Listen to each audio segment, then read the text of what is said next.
in my culture, everybody's fertile and everybody was getting pregnant at young age, whether they were married or not married, and they have a lot of kids. And so for us to experience what we were experiencing, then you like, okay, who do you tell?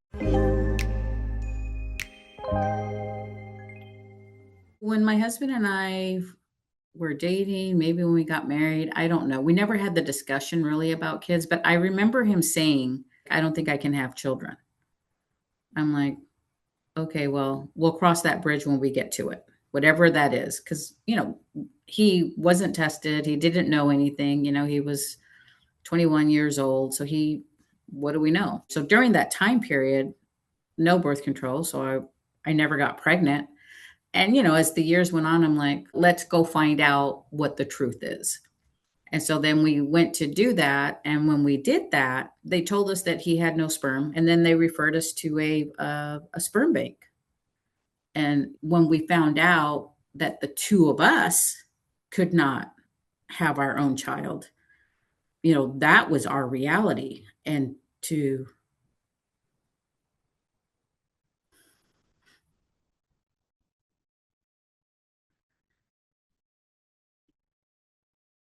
when you're first married and you have all these ideals, and our parents were in traditional roles that that's what you expect. So that's what we had to deal with, was that emotional side. And here's the person you love, and we can't do this. So I know that both of us had our own, I'm not going to say time of weakness. It's really adapting to our reality. We want a family, and this is the way that we can do it. So once we got through kind of like the emotional part, now it's like, okay, let's get to business. And then they told us the process.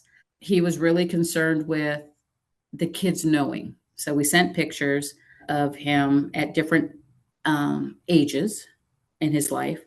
And then they matched it with the donors on their side. And what they had told us, they gave us 3. And they told us that if you put the pictures side by side, they all look like they were brothers.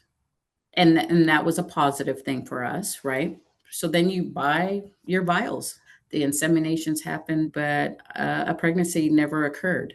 So then it's like, let's switch to another donor. But I miscarried. So then it's like, you know what? Let's go to the next donor.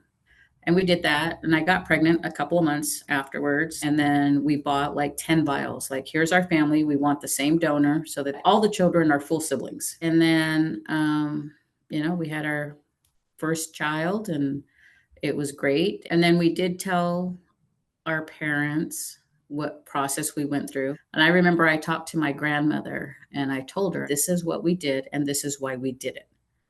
And she was very supportive. She's like, well, if you want to have a family and that's the way you have to do it, that's the way you have to do it. And it's like, it just seems so simple. Like everything that we went through, and then you worry about what other people say and that kind of thing. This older woman was just like, it really is simple.